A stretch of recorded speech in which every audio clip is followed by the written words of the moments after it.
할렐루야. 사랑하는 성도 여러분, 오늘 하루도 하나님의 사람으로 살아가는 귀한 삶이 되기를 바랍니다.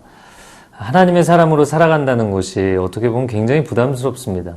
왜냐하면 하나님이 나를 보고 계시기 때문이고, 또 내가 세상의 어떤 기준이 아니라 하나님의 기준에 맞춰서 살아야 되기 때문이죠. 그러나 이것이 놀라운 자유함과 특권이 있는 것은 내가 세상 사람들의 기준에 맞추지 않아도 되기 때문이죠. 나는 하나님의 기준에 따라 사는 사람이기 때문입니다. 내가 세상 사람들에게 나를 이야기할 때 나는 하나님의 사람이라고, 하나님의 일을 하고 하나님 기뻐하시는 것을 따라가는 사람이라고, 그 한 가지면 모든 것이 설명이 되는 것이죠. 구약의 선지자 가운데 사무엘 같은 사람은 하나님의 사람이라는 닉네임을 가졌던 사람입니다. 저와 여러분이 구약의 사무엘처럼 또 신약의 사도 바울처럼 정말 하나님과 동행하는 것으로 자신의 인생을 다 설명할 수 있는, 그것이 가장 중요한 인생의 요소가 되는 그런 복된 사람들이 되기를 바랍니다. 오늘 사도 바울의 그런 삶의 태도를 함께 보기를 원합니다.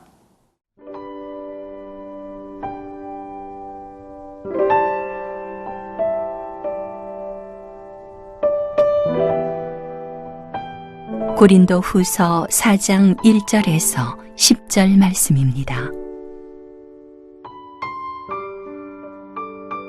그러므로 우리가 이 직분을 받아 긍휼하심을 입은 대로 낙심하지 아니하고, 이에 숨은 부끄러움의 일을 버리고 속임으로 행하지 아니하며 하나님의 말씀을 혼잡하게 하지 아니하고, 오직 진리를 나타내므로 하나님 앞에서 각 사람의 양심에 대하여 스스로 추천하노라. 만일 우리의 복음이 가리었으면 망하는 자들에게 가리어진 것이라. 그 중에 이 세상의 신이 믿지 아니하는 자들의 마음을 혼미하게 하여 그리스도의 영광의 복음의 광채가 비치지 못하게 함이니, 그리스도는 하나님의 형상이니라. 우리는 우리를 전파하는 것이 아니라 오직 그리스도 예수의 주 되신 것과 또 예수를 위하여 우리가 너희의 종된 것을 전파함이라. 어두운 데에 빛이 비치라 말씀하셨던 그 하나님께서 예수 그리스도의 얼굴에 있는 하나님의 영광을 아는 빛을 우리 마음에 비추셨느니라. 우리가 이 보배를 질그릇에 가졌으니 이는 심히 큰 능력은 하나님께 있고 우리에게 있지 아니함을 알게 하려 함이라. 우리가 사방으로 우겨쌈을 당하여도 쌓이지 아니하며 답답한 일을 당하여도 낙심하지 아니하며 박해를 받아도 버림받지 아니하며 거꾸러뜨림을 당하여도 망하지 아니하고, 우리가 항상 예수의 죽음을 몸에 짊어짐은 예수의 생명이 또한 우리 몸에 나타나게 하려 함이라. 오늘 본문의 첫 번째 부분입니다. 고린도후서 4장 1절, 그러므로 우리가 이 직분을 받아 긍휼하심을 입은 대로 낙심하지 아니하고, 이어서 2절입니다. 이에 숨은 부끄러움의 일을 버리고 속임으로 행하지 아니하며 하나님의 말씀을 혼잡하게 하지 아니하고 오직 진리를 나타내므로, 거기 오직 진리를 나타내므로 밑줄을 그으시고요. 하나님 앞에서 각 사람의 양심에 대하여 스스로 추천하노라 말씀합니다. 복음의 직분, 영광의 직분, 이것은 하나님께 받은 것이죠. 그렇기 때문에 우리가 이 직분을 받아서 긍휼하심을 입은 대로 섬기는 것이다 고백을 합니다. 우리는 하나님의 긍휼하심으로 이 사역을 감당하고 이 직분을 감당하는 것이지, 사람들이 우리를 불쌍히 여기거나 사람들이 우리를 받아준다고 해서 그것에 좌우되는 것이 아니다 고백하는 것이죠. 그렇기 때문에 1절 하반절에 보면 낙심하지 아니한다 이야기합니다. 사실 이런 어려움을 당하면서 낙심하지 않는다는 게 매우 어렵죠. 하나님의 사람으로 살아가면 세상 사람들의 칭찬이나 박수, 아니면 세상 사람들의 오해나 멸시, 그것으로 인해서 교만해하거나 낙심해하는 이 양극단을 피할 수가 있습니다. 사람이 자기가 하는 일이 뭔가 조금이라도 잘 되고 사람들에게 인정받으면 하늘 높은 줄 모르고 교만해지죠. 또 사람들에게 오해당하고 어려움을 당하면 이 마음이 정말 바닥을 치게 됩니다. 그런데 나는 하나님의 긍휼하심으로 이 길을 간다. 난 하나님의 사람이다. 이 고백이 있으면 사람들의 박수소리에 그렇게 마음이 들뜰 것도 없고 사람들의 오해에 그렇게 마음이 낙심할 것도 없는 것이죠. 사람들은 늘 변할 수 있기 때문입니다. 그러나 하나님의 사람으로 살아가는 삶은 일관된 영적인 길을 걸어가는 것이죠. 또한 2절에 보면 숨은 부끄러움의 일을 버리고 속임으로 행하지 아니하고 하나님의 말씀을 혼잡게 하지 않는다. 이 말씀은 무슨 말씀이냐면 사도 바울의 대적자들은 이렇게 행한다는 뉘앙스를 깔고 이야기하는 것이죠. 그들은 상당히 정치적인 방법을 사용하고 인간적인 방법을 사용하는 것입니다. 사도 바울을 공격하고 자신들의 주장이 옳다라는 것을 강하게 증명해내기 위해서 때로는 속이기도 하고 하나님의 말씀을 자기 논리를 주장하는 데 끌어다 쓰고 말씀을 혼잡하게 하는 것이죠. 그리고 겉과 속이 다른 숨은 부끄러움의 일들을 버리는 것입니다. 그런데 나는 그런 일을 하지 않겠다. 인간적인 방법, 세상적인 방법을 쓰지 않겠다는 것이죠. 그럼 어떻게 하겠는가? 오직 진리를 나타내므로 스스로 추천하겠다 이야기를 합니다. 저는 이 고백이 참으로 좋습니다. 오직 진리를 나타내므로. 하나님의 사람에게 늘 최선의 답변은 정직입니다. 제가 청년들에게 또 성도님들께 어려운 상황이 있는 분들에게 상담을 해드릴 때 가끔 조언하는 말이 있습니다. 그것은 무엇이냐면 어려운 사람일수록 빨리 찾아가서 만나고 어려운 이야기일수록 쉽게 꺼내라. 내가 그 말을 답변을 어떻게 해야만 어려운 반응들을 다 피해가면서 답을 제대로 할 수 있을까 생각하면 결국에는 궤변이 되고 맙니다. 결국에는 진실성과 정직성을 잃어버리게 되고 맙니다. 그냥 있는 모습 그대로 만나십시오.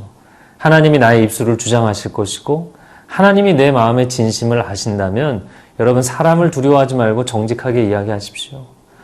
여기서 이야기한 것처럼 뭔가를 숨기거나 뭔가를 속이거나 하나님의 말씀을 갖다가 인간적인 논리를 증명하기 위해서 혼잡하게 하거나 이런 모든 것들을 내려놓으십시오. 특별히 하나님의 사람들 또 하나님의 일을 하는 사역자들은 그와 같습니다. 교회 안에서도 관계가 어려워지고 사역을 하다 보면 서로가 소통이 잘 안 될 때가 있죠. 근데 안타까운 것은 관계의 화평을 위한다고 하면서 정직을 포기하는 사람들이 있습니다. 진심을 이야기하지 않는 거죠. 그럴 때 세상적인 방법, 정치적인 방법으로 그걸 뚫고 가는 것이 아니라 정말 정직하게 서로에게 이야기할 수 있고 서로를 받아줄 수 있다면 그것이 아름다운 공동체를 세우는데 매우 중요한 것이죠. 오늘 본문의 3절과 4절에 말씀합니다. 만일 우리의 복음이 가리였으면 망하는 자들에게 가려진 것이라. 그 중에 이 세상의 신이 믿지 아니하는 자들의 마음을 혼미하게 하여 그리스도의 영광의 복음의 광채가 비치지 못하게 하는 것이다. 내가 복음의 진리만을 선포하는데 만약에 그것으로 사람들이 받아들이지 않는다면, 만약에 그것에도 사람들이 어제 본문 말씀처럼 수건으로 가려져 있다면 그것은 그들이 구원으로부터 가려져 있는 것이다. 그건 멸망하는 자들에게나 가려져 있는 것이다. 또 4절 말씀에 또한 그러한 일들이 일어나는 것은 사단이 장난을 치는 것이다 라고 명확하게 선을 그어서 이야기합니다. 저는 사도 바울을 보면서 처음에 편지를 쓸 때만 해도 본인이 참 아시아에서 너무나 힘들어서 죽을 것 같았다. 이런 심정으로 쓰기 시작했는데 사도 바울이 편지를 쓰는 것도 기도하는 것과 똑같습니다. 처음에는 마음이 어려워서 하나님 앞에 기도하기 시작했는데 기도를 할수록 영혼에 막 힘이 생기는 것이죠. 사도 바울이 편지를 쓰는데 인간적인 생각으로 쓰는 것이 아니라 성령이 감동하심 가운데 편지를 쓰니까 처음에는 참 어려운 가운데 글을 쓰기 시작했는데 그가 진리를 선포하고 점점 영적으로 담대해집니다. 여러분, 사람들을 대할 때 두려워하지 마십시오. 정직하십시오. 하나님이 함께 하십니다. 동일한 영적 존재이기 때문에 하나님이 당신의 마음을 감동하시고 그의 마음을 감동하시면 화평케 하시는 분은 하나님이실 것입니다. 그 하나님을 신뢰하기를 바랍니다.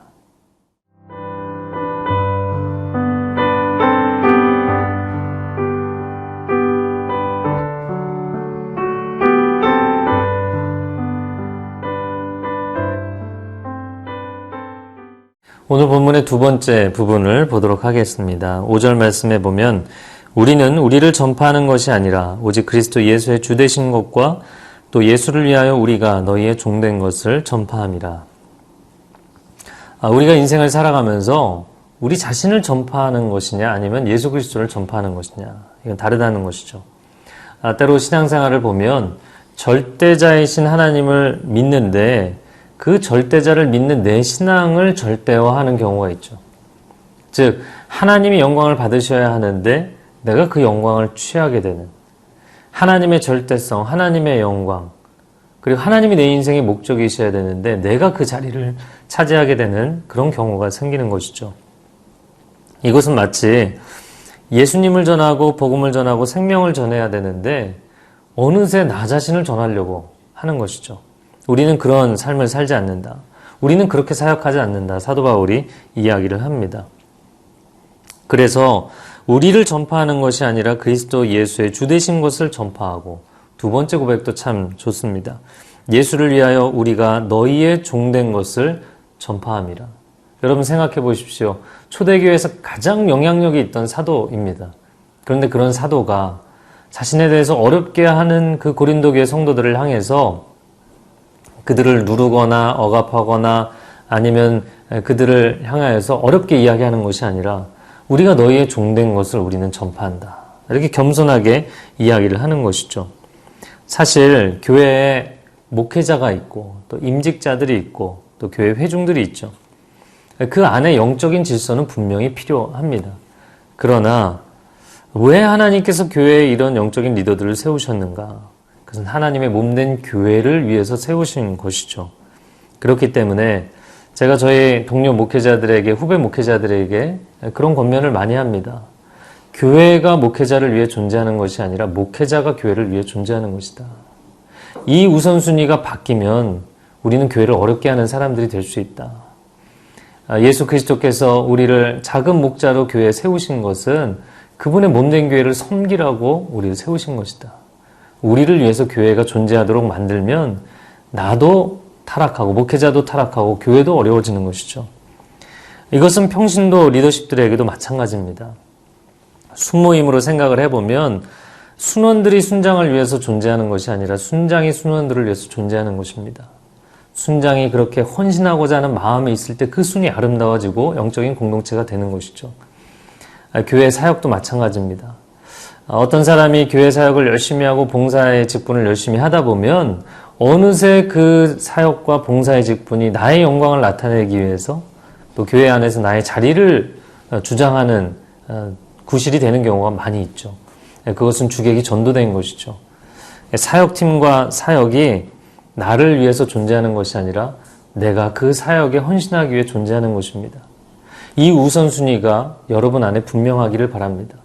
교회에서 오래 사역한 사람들일수록 또 교회에서 중요한 사역을 하는 사람들일수록 그 사역이 나를 위해서 존재하는 것이 아니라 내가 주를 위해서, 내가 교회를 위해서 헌신하는 삶을 살면 여러분 영적인 순도가, 영적인 이 순전함이 여러분의 영혼 안에 또 여러분의 영적 고백 안에 잘 유지가 될 것입니다. 오늘 본문의 6절의 말씀입니다. 어두운 데에 빛이라 말씀하셨던 그 하나님께서 예수 그리스도의 얼굴에 있는 하나님의 영광을 아는 빛을 우리 마음에 비추셨느니라. 또 7절에 말씀합니다. 우리가 이 보배를 질그릇에 가졌으니 이는 심히 큰 능력은 하나님께 있고 우리에게 있지 아니함을 알게 하려 함이라. 아멘. 오늘 본문의 6절과 7절의 말씀이죠. 율법을 우리에게 주셨을 때 모세가 그 율법을 받았을 때 그 얼굴이 광채가 났던 것과 비교할 수 없는 6절에 보면 어두운 데 빛이 비치라. 창세기 1장 3절 말씀이죠. 빛이 있으라 말씀하시니 빛이 생겼죠. 그 창조의 하나님의 빛 그리고 그 아들 예수 그리스도의 구원의 빛을 우리에게 비춰주셔서 우리 마음 가운데를 보니까 7절에 뭐를 깨닫게 되냐면 이 보배 되신 예수 그리스도를 질그릇에 가졌다. 질그릇과 같은 보잘것없는 인생이지만 내 안에 보물이 계신다라는 이 고백인 것이죠. 여러분, 사도 바울이 많은 어려움 가운데도 사람들에게 관용을 베풀 수 있는 것, 또 그의 마음을 지키며 화평케 하는 직분을 감당할 수 있었던 것, 또 몸된 교회를 위해서 자신이 어려움을 당해도 그 교회를 포기하지 않고 끌어안을 수 있었던 것, 그것은 그의 중심 가운데 보배 되신 예수 그리스도께서 계시기 때문이었습니다. 인생이 어려움을 당하면 그 사람의 본질이 무엇인지가 드러나게 되죠. 인생의 고난 가운데 여러분 세상 가운데 무너지지 마십시오. 우리 안에는 중심 되신 예수 그리스도께서 계십니다. 보배 되신 그리스도께서 계십니다. 그 주님을 의지하고 승리하는 삶이 되기를 축복합니다. 함께 기도하겠습니다.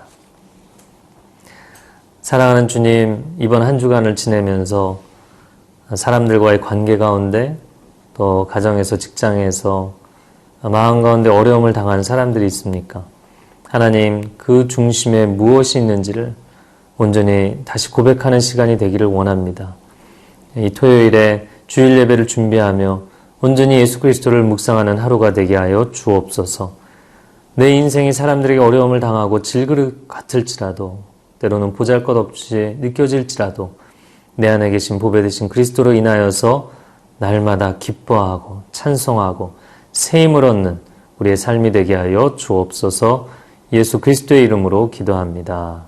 아멘.